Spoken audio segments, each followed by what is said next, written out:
4 वर्ष की जो कन्या है वही कल्याणी है, कल्याणी चतुरंबिका। 5 वर्ष की जो कन्या है वही रोहिणी है, 5 वर्ष की कन्या रोहिणी। 5 वर्षाच 6 वर्षाच कालिका स्मृता। 6 वर्ष की जो कन्या है वो साक्षात मां भगवती कालिका है। मां भगवती कालिका की हम पूजा करते हैं। 7 वर्ष की जो कन्या है वो चंडिका का स्वरूप है। 8 वर्ष की जो कन्या है वही शांभवी है। 9 वर्ष की कन्या दुर्गा है और 10 वर्ष की जो कन्या है वही सुभद्रा है, सुभद्रा है। तो ये 9 कन्या है, 2 वर्ष से लेकर 10 वर्ष तक। इनके अलग अलग नाम हैं और यहाँ तो इनकी फलश्रुति बताई कि किस कन्या की पूजा से क्या फल मिलता है। जैसे यहाँ कहते हैं कि अगर तुम कुमारी का पूजन करोगे ना, 2 वर्ष की कन्या का पूजन करोगे जिसका नाम कुमारी है, तो तुम्हारे दुख और दरिद्रता मिट जाएगी, शत्रु का क्षय होगा और धन आयुष्य की बल की वृद्धि होगी। शत्रु क्षय धनायुष्यम बल वृद्धि करोति। इसकी पूजा करने से 2 वर्ष की कन्या यानी जिसको हम कुमारी कह रहे हैं, माँ भगवती कुमारी का पूजन करने से शत्रु का क्षय होता है, आयुष्य की वृद्धि होती है, बल धन की वृद्धि होती है। इसी प्रकार से 5 वर्ष की कन्या अगर किसी को रोग है तो 5 वर्ष की कन्या का पूजन करना चाहिए, जिसको हम क्या नाम दे रहे हैं, रोहिणी। रोहिणी रोग नाशाय। तो रोहिणी का पूजन करोगे तो रोगों का नाश होगा। 5 वर्ष की कन्या का पूजन करना। रोहिणी रोग नाशाय पूजयेत् विधिवन्नरः। विधि पूर्वक कन्याओं का पूजन करना। सबसे पहले कन्याओं के चरण को धोना, चरण प्रक्षालन करना। उसके बाद में उनके हस्त प्रक्षालन करवाना, हाथ धुलवाना, फिर उनको तिलक करना,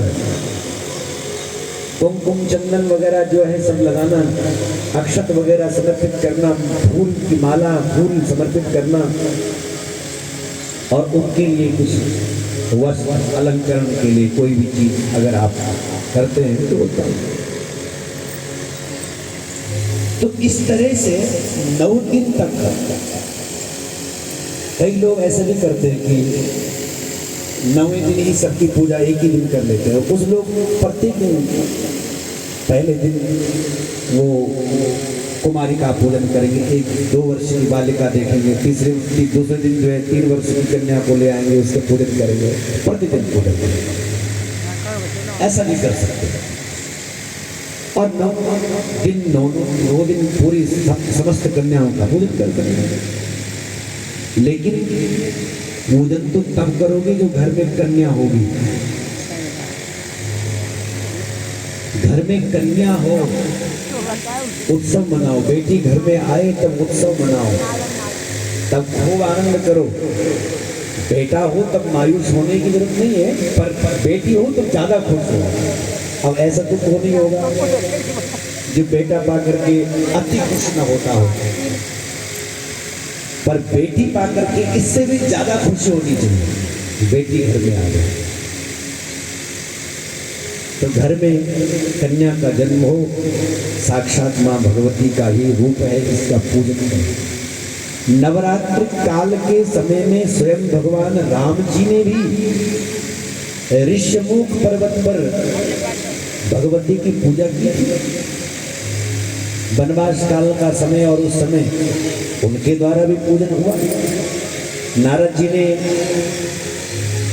उनको भगवती की पूजन का विधान बताया। नवरात्र विधि से पूजन करो। सीता का हरण हुआ है, रावण के नाश के लिए वेदमती की पूर्व जन्म में जो ऋषि कन्या है वेदमती, वो ऋषि कन्या ही सीता बनकर के प्रकट हुई। क्या लिखा है? वेदमती का नाम लिखा है। जन्मनि वैदेही,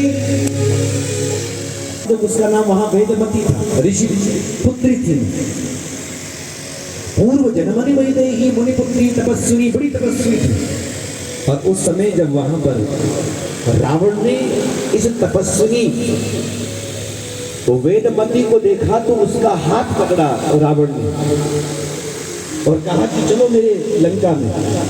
और जैसे ही उसको हाथ पकड़ा तो वेदमती को इतना क्रोध आया और इतना दुख हुआ कि बताओ, मैं एक तपस्वी और तुझ जैसे अधम व्यक्ति ने मेरा स्पर्श किया है, इसलिए मैं अब इसी समय इस शरीर का त्याग करती हूँ, क्योंकि मेरा शरीर अपवित्र हो गया है तेरे स्पर्श मात्र से, इसलिए अब इस शरीर का त्याग करती हूँ, लेकिन तेरे कुल के नाश के लिए फिर दोबारा शरीर धारण करूंगा, मैं दोबारा शरीर लूंगी।